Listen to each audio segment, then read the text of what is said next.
Assalamualaikum warahmatullahi wabarakatuh.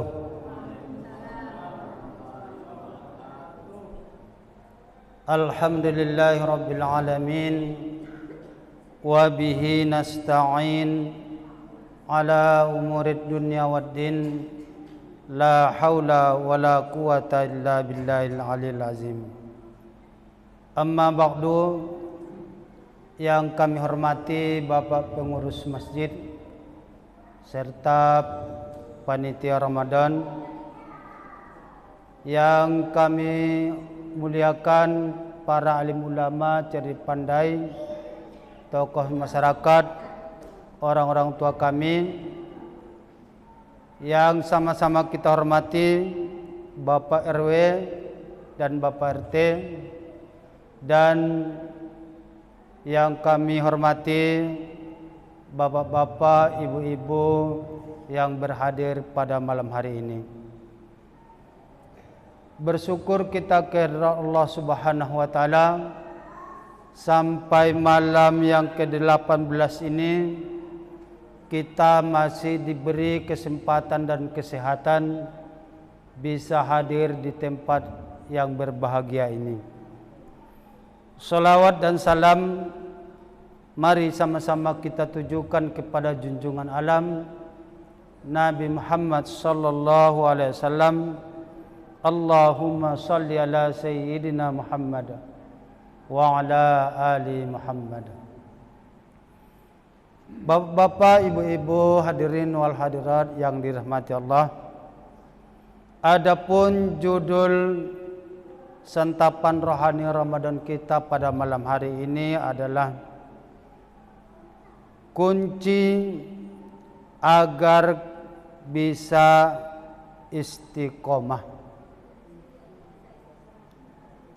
Istiqomah berasal dari bahasa Arab yang pada dasarnya berasal daripada kata koma, yaitu berdiri, ditambah dengan kalimat sebelumnya menjadi istiqomah. Secara bahasa, istiqomah ini tegak lurus, tidak ada kebengkokan. Dan menurut seorang ulama, Ibnu Rajab, yang dimaksud istiqomah tersebut bisa diartikan dengan berada pada jalan yang lurus, yaitu dinul qayyimah, agama yang lurus. Kita berada pada agama yang lurus, menjalankan agama yang lurus, yaitu agama Islam.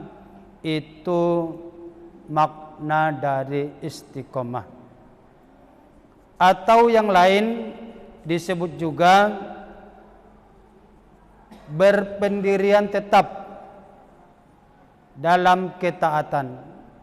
Sekali kita taat kepada Allah, sekali kita menyembah Allah, tetap dalam pendirian, tidak berubah sampai kita mati, bertahan di dalam pendirian tersebut, taat kepada Allah Subhanahu wa taala. Dan hukum istiqomah ini wajib. Kita wajib beristiqomah. Kita tidak boleh merubah-rubah keyakinan kita. Dalam Al-Quran Allah berfirman, A'udzubillahi minasyaitonir rajim, fastaqim kama umirta wa man taba ma'aka wa la tatghaw innahu bima ta'maluna basyir. Maka beristiqomahlah, lurus pendirian sebagaimana yang diperintahkan oleh Allah. Dia Allah memerintahkan kita lurus pendirian, dalam arti tetap di dalam agama yang lurus. Yang dimaksud agama lurus di sini adalah agama Islam. Kaum muslimin rahimakumullah. Nabi Muhammad sallallahu alaihi wasallam pernah ditanya oleh sahabat. Diminta oleh sahabat saran atau pituah kalau bahasa kitanya. Apa kata sahabat tersebut? Ya Rasulullah, wahai Rasulullah, quli fil Islam qaulan la as'alu anhu adam ba'dak. Beritahu kepadaku sebuah ucapan di dalam Islam ini yang mana tidak lagi saya bertanya kepada orang lain setelah engkau ucapkan. Di dalam hadis yang lain disebutkan ghairaka, selainmu, itu tidak lagi aku bertanya kepada selainmu. Apa kata Nabi? Qul amantu billah fastaqim. Katakanlah, aku beriman kepada Allah, kemudian beristiqomahlah. Kaum muslimin rahimakumullah. Ibnu Qayyim al-Jauziyah mengelompokkan istiqomah ini kepada 4 kelompok. Yang pertama, istiqomah fi aqwal. Istiqomah tetap pendirian dalam perkataan.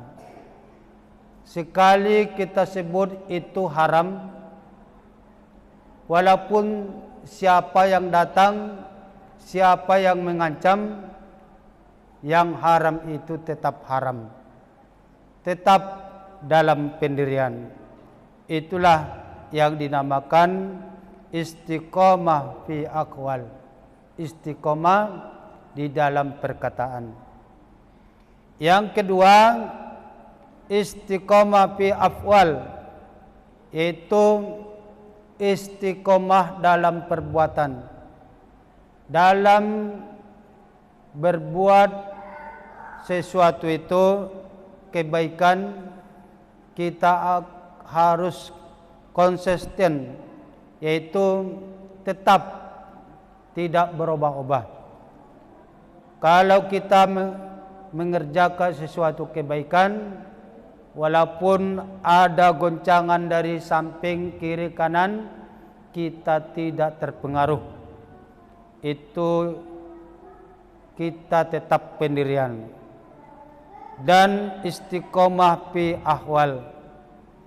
Istiqomah tetap pendirian di dalam prinsip, sebagaimana yang pernah dicontohkan oleh Nabi sallallahu alaihi wasallam.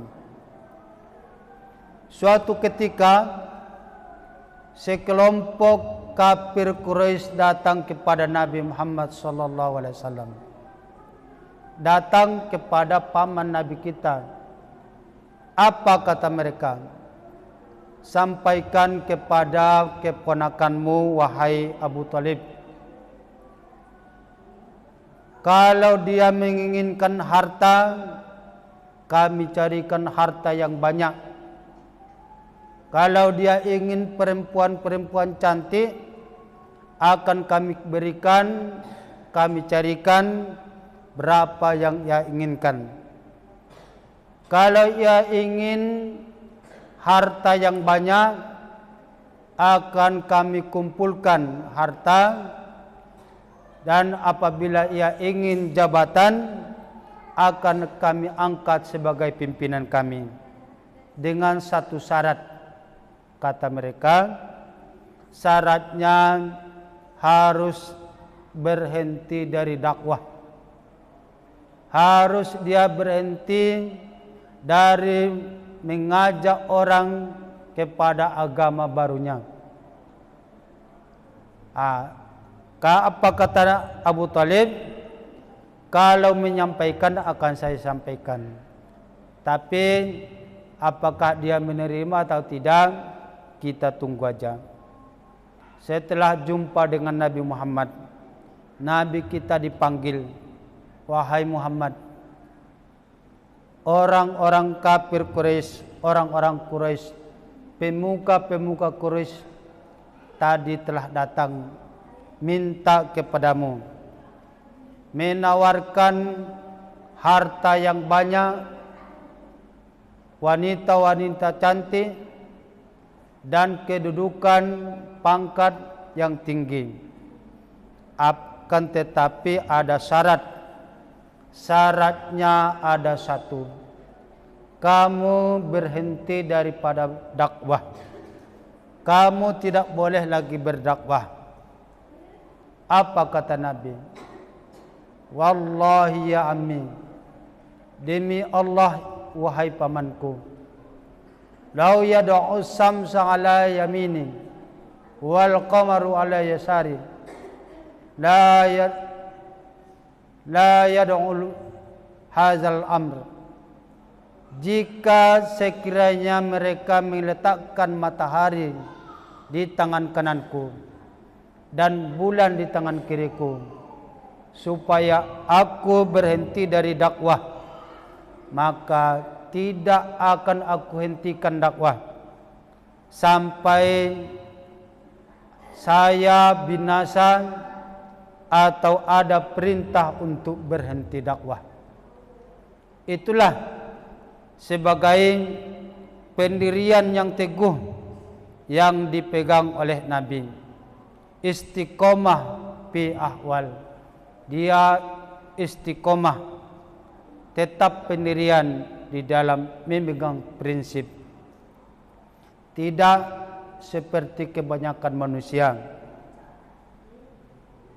Hari ini dia mengatakan A, besok dia sudah mengatakan B, dan besoknya sudah berubah apabila ada rayuan dari kiri atau kanan.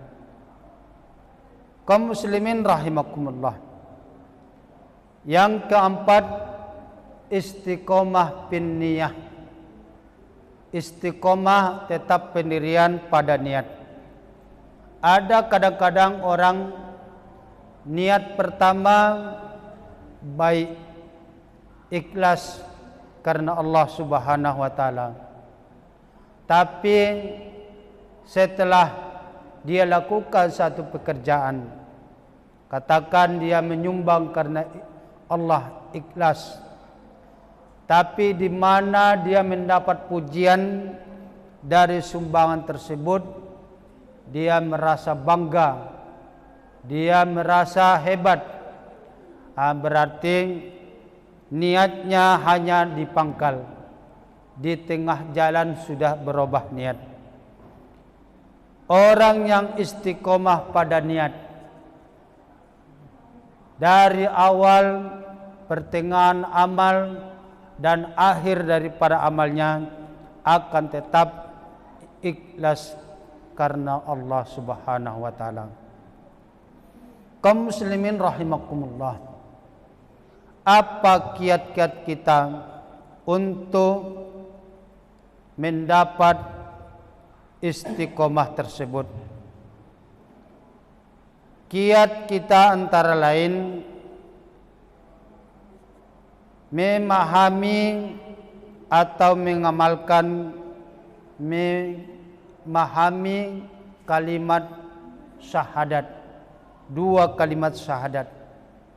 Kita memahami apa yang kita ucapkan dalam syahadatain, dua kalimat syahadat. Artinya kita mengaku tiada Tuhan selain Allah.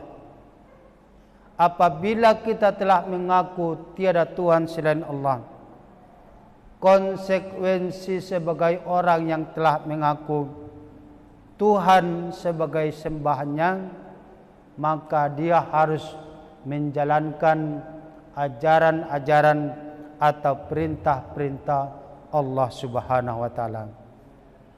Jika dia tidak mau mengerjakan perintah Allah, berarti dia tidak konsekuensi di dalam ucapannya, mengucapkan tiada Tuhan selain Allah.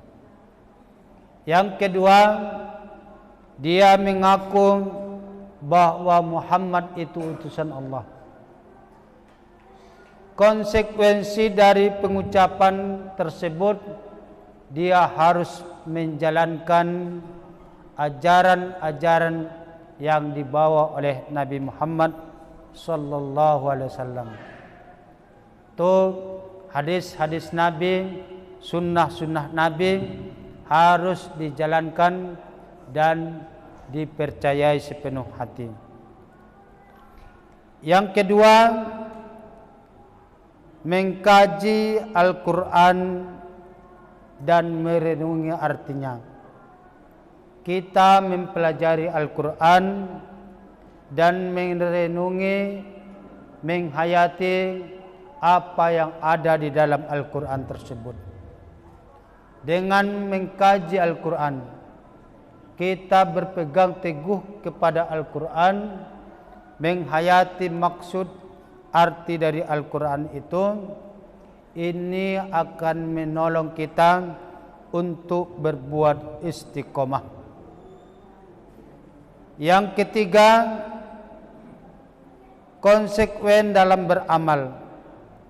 Apapun yang kita buat, sekecil apapun amalan yang kita buat, kita usahakan untuk dipertahankan.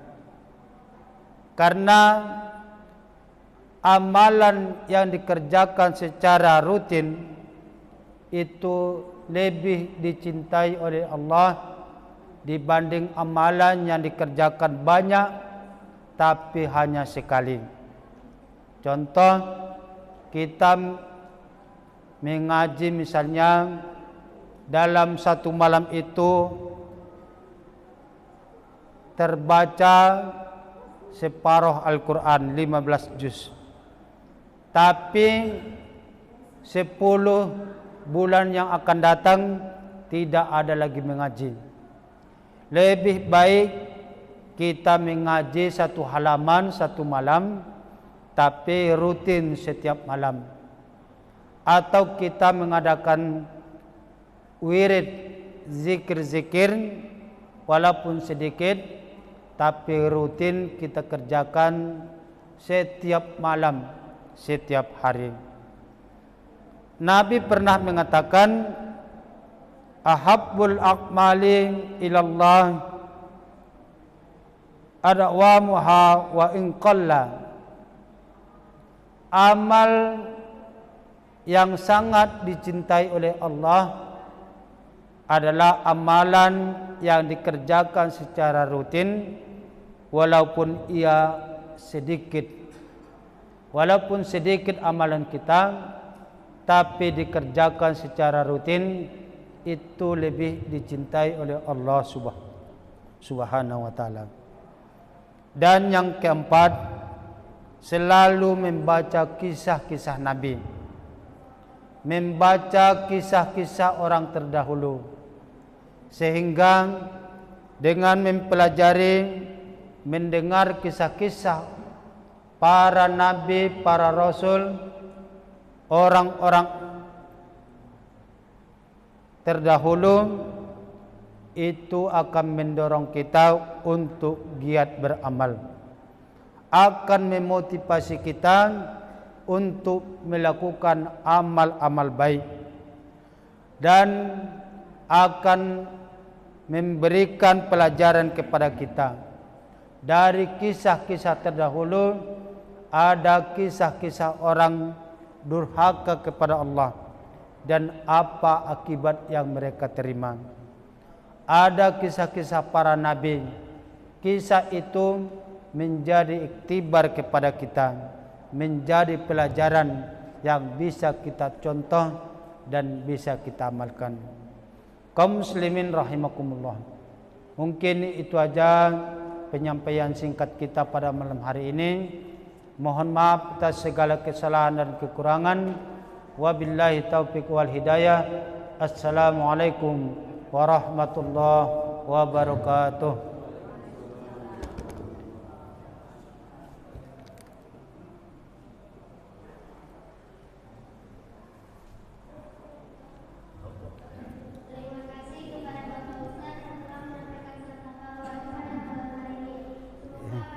kasih.